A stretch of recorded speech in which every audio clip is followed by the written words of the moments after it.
बहुत बहुत स्वागत है आपका। Thank you very much for coming to the session. तो आज की प्रैक्टिस हम शुरू करते हैं। देखिए, आज के सेशन में हम बोलेंगे नेचुरल इंग्लिश, और दूसरा हम इसको समझेंगे कि जब इंग्लिश समझ में आ रही है तो बोलते समय क्यों अटक जाते हैं। इंग्लिश बोलना एक्शन में बहुत ज़्यादा आसान है, लेकिन अगर वो सिर्फ इंग्लिश में बोली जाए, ये कॉम्प्लिकेटेड और मुश्किल तब हो जाती है जब हम इसको हिंदी से कनेक्ट करके ट्रांसलेशन करना शुरू करते हैं। तो ये डिफरेंस आपको समझ में आ जाएगा इस सेशन को जब आप पूरा देखेंगे। So I be sharing my screen with you.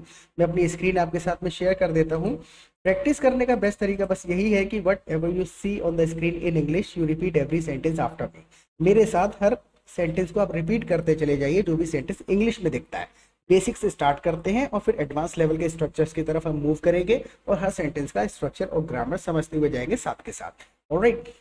मैं रोजाना क्लास 11 बजे खत्म कर लेता हूँ।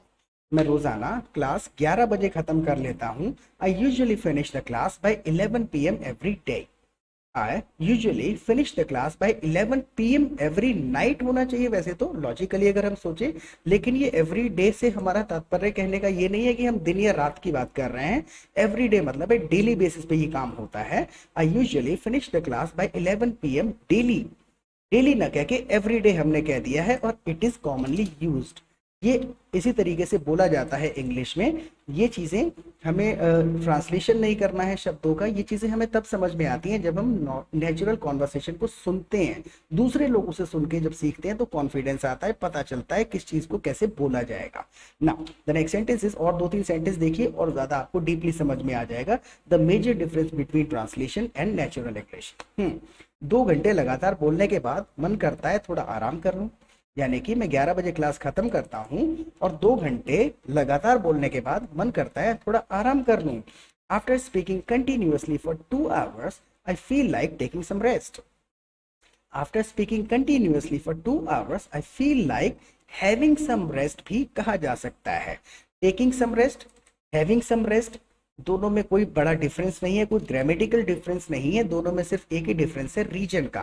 British English and American English का डिफरेंस है, तो दोनों में से आप कोई भी यूज कर सकते हैं। So after speaking continuously for 2 hours I feel like having some rest. और उसके बाद में जब मैं थोड़ा आराम करने के लिए नीचे जाता हूँ। अभी इसके पीछे कंडीशन क्या है कि मैं ऊपर बैठ के काम करता हूँ, फैमिली नीचे है। जब मैं थोड़ा आराम करने के लिए नीचे जाता हूँ, when I go downstairs to relax a bit. अब बिट का इस्तेमाल कर लेते हैं कोई भी ड्यूरेशन या कोई भी समय, किसी भी चीज को कम बताने के लिए। क्वांटिटी के लिए भी इस्तेमाल हो सकता है, यहाँ टाइम के लिए यूज कर रहे हैं। When I go downstairs to relax a bit, तो सब बेमन जागते हुए मिलते हैं। I am talking about my family members here, कि जब मैं नीचे जाता हूँ आराम करने के लिए 11:30 बजे, 11:15 बजे, तो सब लोग बेमन जागते हुए मुझको मिलते हैं। I find everyone awake unwillingly. देखिए यहाँ पर दोनों सेंटेंस को हम पहले एक साथ बोल लेते हैं। When I go downstairs to relax a bit, I find everyone awake unwillingly। यहाँ पर awake का हमने इस्तेमाल किया है। देखिए, wake up और awake थोड़ा सा डिफरेंस है। मैं एग्जांपल देके आपको बताता हूँ। मान के चलिए मुझे कहना है कि मैं 9 बजे उठता हूँ। मैं सुबह 9 बजे उठता हूँ। I wake up at 9 o'clock। Basic, I wake up at 9 o'clock। लेकिन एक दूसरी अवस्था मुझको बतानी है कि मैं 4 बजे तक जागता हूँ। मैं सुबह 4 बजे तक जागता हूँ, पूरी रात काम करता हूँ, सुबह 4 बजे तक जागता हूँ। तो ऐसी अवस्था जहां मुझे जागने की कंटिन्यूटी बतानी है, तो वहां पर हम इस शब्द का इस्तेमाल करते हैं अवेक का। I stay awake till 4 o'clock। I stay awake till 4 o'clock, यानी 4 बजे तक जागता रहता हूँ। तो इस कंडीशन में हम क्या कह रहे थे? When I go downstairs to relax a bit, जब थोड़ा आराम करने नीचे जाता हूँ, आई फाइंड एवरीवन अवेक, सब मुझे जागते हुए मिलते हैं। व्हाट द डिफरेंस कि वेकअप और अवेक में क्या डिफरेंस है। Now the next sentence is, क्या मैं आपको बताऊं सब बेमन क्यों जाग रहे होते हैं? क्या मैं बताऊं सब बेमन क्यों जाग रहे होते हैं? क्या मैं बताऊं सब बेमन क्यों जाग रहे होते हैं? Should I tell you why everyone stays awake unwillingly? Should I tell you, क्या मैं आपको बताऊं, should I tell you why everyone stays awake, सब क्यों जाग रहे होते हैं अनविलिंगली यानी बेमन। Why everyone stays awake unwillingly. Now the next sentence is, क्योंकि एक बंदा सबको जगाए रखता है। क्योंकि एक बंदा सबको जगाए रखता है, बिकॉज देयर इज समवन, एक बंदा है, there is someone who keeps awake all of them, या फिर there is someone who keeps all of them awake. कई तरीके से इसको आप स्ट्रक्चर कर सकते हैं सेंटेंस को, बस इस तरीके से स्ट्रक्चर नहीं करना है कि मीनिंग बदल जाए या फिर ग्रामेटिकली गलत हो जाए sentence. Now the next sentence is वो कोई और नहीं, वो मेरा 3 साल का बेटा है। यानी कि there is someone who keeps all of them awake, कोई है जो उनको जगाए रखता है, वो कोई और नहीं मेरा 3 साल का बेटा है। अगर इसी चीज को हमें बोलना है फिर दोनों सेंटेंस को हम कनेक्ट करेंगे एक दूसरे के साथ। That someone is none other than my 3-year-old son. That someone, यहाँ देखिए दोनों सेंटेंस को आप कनेक्ट करके थोड़ा सा बोल के देखें। Because there is someone who keeps all of them awake, कोई है जो उन सबको जगाए रखता है। And that someone is none other than my 3-year-old son. वो समवन, जो इस सेंटेंस में समवन की बात हम कर रहे हैं, वो समवन कोई और नहीं है। That someone is none other than my 3-year-old son, मेरे 3 साल के बेटे के अलावा और कोई नहीं है वो समवन जिसकी ऊपर वाले सेंटेंस में हमने बात करी। Got the point? Now the next sentence is वो अपनी बहन को रोजाना रुला कर सुलाता है।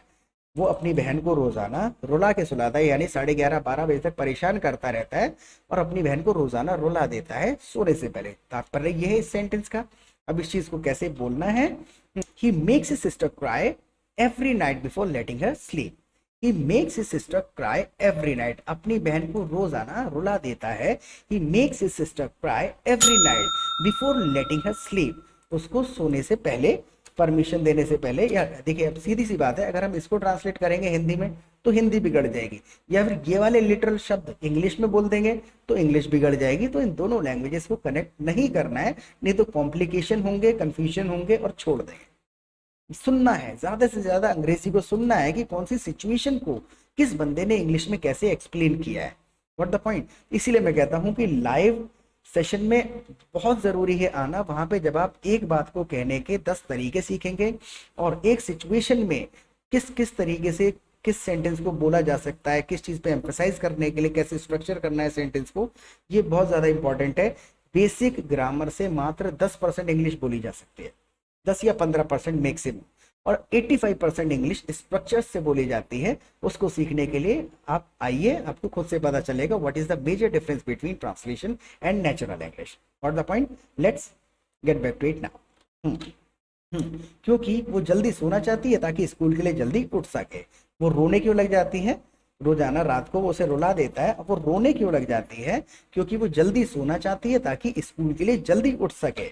Because she wants to sleep early, वो जल्दी सोना चाहती है। She wants to sleep early so that she can wake up early for school, so that she can wake up early for school. बिल्कुल बेसिक दो सेंटेंसेस हैं, अलग अलग हैं, और सो दैट लगा के हमने इसको कनेक्ट कर दिया। सो दैट मतलब ताकि। She wants to sleep early, जल्दी सोना चाहती है, so that she can wake up early for school, ताकि स्कूल के लिए जल्दी उठ सके। Now the next sentence is जैसे ही उसकी आंख लगती है वो उसे उठा देता है। यानी जब वो सोने की कोशिश कर रही होती है रात में, तो जैसे ही उसकी आंख लगती है फिर वो उसको उठा देता है, इसलिए वो रोने लगती है। What the point? तो जैसे ही उसकी आंख लगती है वो उसे उठा देता है। as soon as she closes her eyes, as soon as she closes her eyes he wakes her up। तो बेसिक सेंटेंसेस हैं। as soon as जैसे ही उसकी आंख लगती है, as soon as she closes her eyes he wakes her up। कौन उठा देता है? he wakes her up, यानी her brother, मेरा बेटा बहन को उठा देता है। he wakes her up। अगर इसी के बेसिस पे मुझे कहना पड़े कि उसने मुझे उठा दिया, he woke me up। अगर मुझे कहना है कि मुझे 9 बजे उठा देना, मुझे 9 बजे उठा देना, wake me up at 9 o'clock, wake me up at 9 o'clock। इसी के बेसिस पर वो क्या करता है? he wakes her up, वो उसको उठा देता है। Now the next sentence is अब वो अपना सोने का टाइम बढ़ाता जा रहा है। पहले वो 12 बजे सो जाता था, अब 12:30, 1 और 1:30 बजा लेता है सोने में। अब वो अपना सोने का टाइम बढ़ाता जा रहा है। Now he is extending his bedtime even more. Even more का मतलब है और ज्यादा। एक्सटेंड करने का मतलब है बढ़ाना, आगे बढ़ा देना, पोस्टपोन कर देना। 12 से 12:30, 1 कर दिया उसने। Now he is extending his bedtime even more. Bedtime या फिर स्लीप टाइम, स्लीपिंग टाइम, तीनों में से कुछ भी वर्ड यूज कर सकते हैं। Bedtime is actually more natural and spoken by native English speakers. इसको ऐसे ही बोलते हैं वो लोग। Now he is extending his bedtime even more, यानी कि और ज्यादा टाइम बढ़ाता जा रहा है सोने का। Now the next sentence is ऐसा नहीं है कि वो सोता ही नहीं है, ऐसा नहीं है कि वो बिल्कुल ही नहीं सोता है। It's not like he doesn't sleep at all. It's not like he doesn't sleep at all. ऐसा नहीं कि वो बिल्कुल भी नहीं सोता है। एक्चुअली में वो करता क्या है, वो अपनी नींद सुबह के समय पूरी करता है। वो अपनी नींद सुबह के समय पूरी करता है। He completes his sleep. वो नींद पूरी करता है। He completes his sleep during the morning hours. He completes his sleep during the morning hours। इसको आप दूसरे तरीके से भी कह सकते हैं, he completes his sleep in the morning। तब भी बात वही पहुंच गई, लेकिन ड्यूरिंग द मॉर्निंग आवर्स जब कह देंगे it sounds more natural and it is commonly spoken. इसको ऐसे ही बोला जाता है जब हम सुबह के समय की बात कर रहे होते हैं। He completes his sleep during the morning hours. जैसे मुझे बताना पड़े कि मैं सुबह सुबह पढ़ाई करता हूँ, तो I study during the morning hours, right.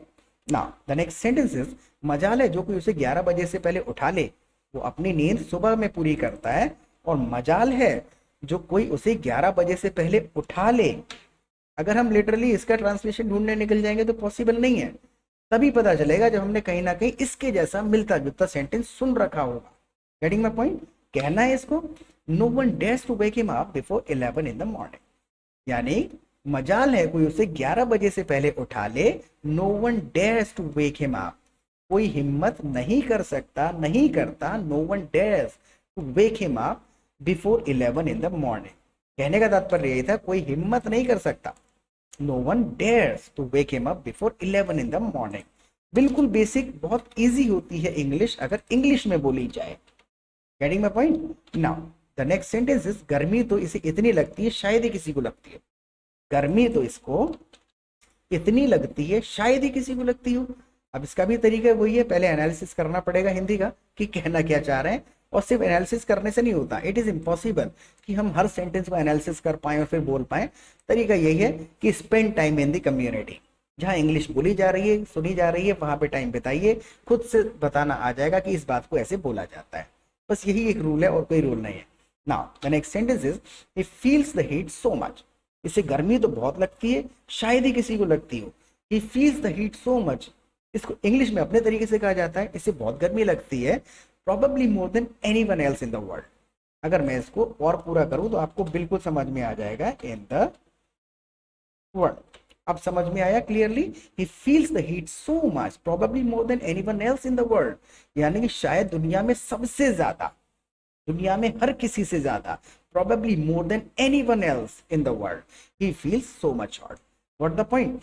तो अपने तरीके से इंग्लिश में सेंटेंसेस को बनाना पड़ता है। बनाना मतलब पता होना चाहिए कैसे बनाए गए हैं, उनको यूज करना पड़ता है।